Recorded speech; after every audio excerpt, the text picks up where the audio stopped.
Pengertian minuman haram. Haram berarti dilarang. Minuman haram adalah minum yang tidak boleh diminum oleh orang Islam karena adanya dalil yang jelas. Setiap minuman yang dilarang oleh syara pasti ada bahayanya, dan meninggalkan yang dilarang syara pasti ada faidah dan mendapatkan pahala. Nah, lebih jelasnya dalam firman Allah Quran Surat Al-Baqarah ayat 219. A'udzu billahi minasyaitonir rajim. Yas'alunaka 'anil khamri wal maisiri qul fihima ismun kabiru wa manafi'u lin-nasi wa ismuhuma akhbar min taf'ihima. Nah, artinya mereka bertanya kepadamu Muhammad tentang khamar dan judi. Katakanlah pada keduanya terdapat dosa besar dan beberapa manfaat bagi manusia, tetapi dosanya lebih besar daripada manfaatnya. Quran Surat Al-Baqarah 219. Nah, kemudian ada jenis-jenis minuman haram. Nah, minuman yang diharamkan dapat dilihat dari jenisnya, yaitu antara lain yang pertama, semua minuman yang memabukkan. Nah, semua minuman yang memabukkan itu haram diminum, atau apabila diminum menimbulkan madarat dan merusak badan, akal, jiwa, moral, dan akidah. Nah, contohnya seperti arak, bir, dan sejenisnya. Pokoknya minuman yang memabukkan itu adalah banyak madaratnya dan merusak badan. Serta itu merupakan minuman haram yang dilarang oleh syariat Islam. Sebagaimana dalil yang telah dijelaskan. Nah, minuman dari benda najis atau benda yang terkena najis. Karena najis identik dengan banyak bakteri, penyakit, dan kotor jika dikonsumsi. Nah, jadi benda yang najis itu haram untuk diminum. Sedangkan misalnya air putih halal hukumnya untuk diminum, kemudian terkena satu tetes najis, maka air itu tidak perlu atau tidak boleh diminum karena hukumnya sudah najis. Jadi lebih baik dibuang saja karena banyak bakteri atau penyakit yang ada di dalam air minum yang telah terkena najis tersebut. Yang ketiga adalah minuman yang didapatkan dengan cara yang tidak halal atau bertentangan dengan ajaran Islam. Nah, ini misalnya minuman yang kita dapat adalah hasil dari mencuri atau minuman yang kita curi. Nah, itu tidak boleh karena apa yang ada di dalam tubuh kita itu menjadi haram karena apa yang kita minum adalah minuman yang haram. Nah, misalnya juga uang yang kita curi kemudian kita gunakan untuk beli minuman atau makanan. Nah, itu juga tidak baik karena itu termasuk sudah haram minumannya karena sesuatu yang kita dapat itu dari cara yang haram. Nah, cara tersebut termasuk perbuatan yang dosa. Dengan cara dosa itulah bisa menyebabkan keharaman.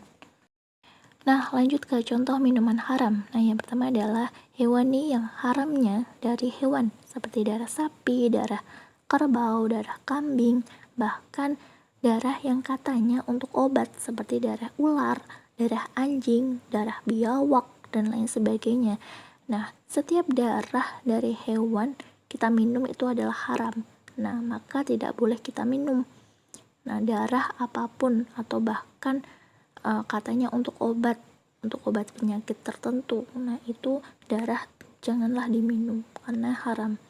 Nah, kemudian berupa nabati atau tumbuhan seperti tuak dari buah aren, candu, morfin, air tape yang bertuak atau air tape yang sudah beralkohol yang menimbulkan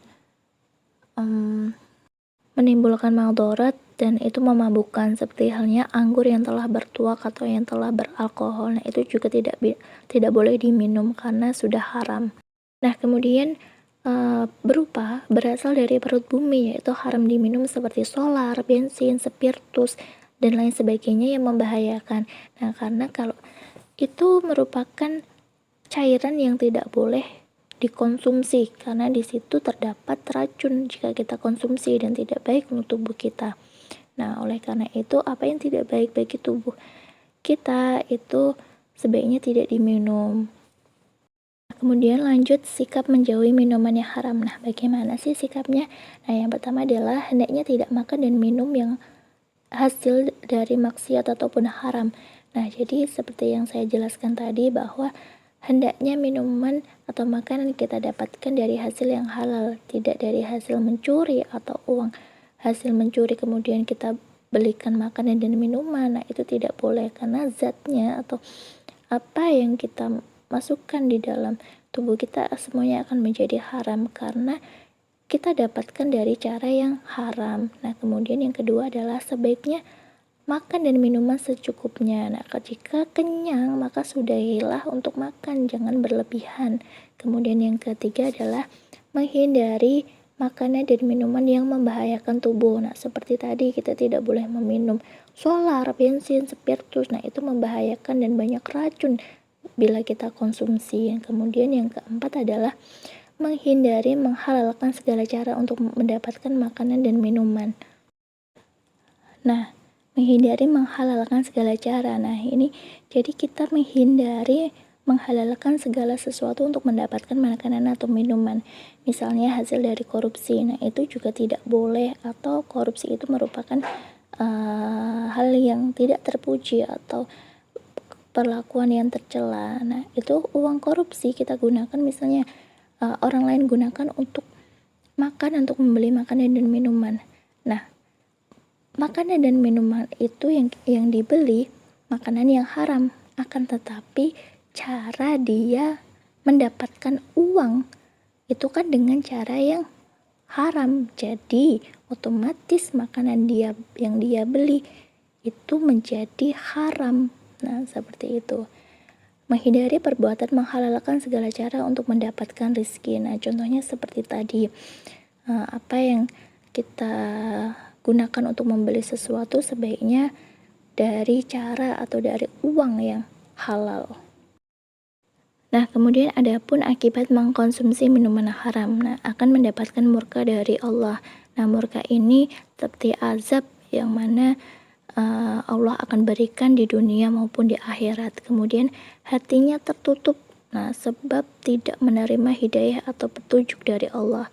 Kemudian ibadah yang dikerjakan sia-sia karena tidak ada gunanya jika mengerjakan ibadah tapi masih minum alkohol atau minum khamar atau minum minuman yang haram. Kemudian tidak ada keberkahan dalam dirinya, tidak ada segala apapun keberkahan sudah hilang di dalam dirinya karena apa yang ia konsumsi, apa yang ada di dalam tubuhnya hasil dari minuman haram. Nah, untuk itu lebih berhati-hati lagi. Kemudian akan mendapatkan sifat-sifat syaitonah. Nah, contohnya suka marah, berbohong, kemudian berkhianat.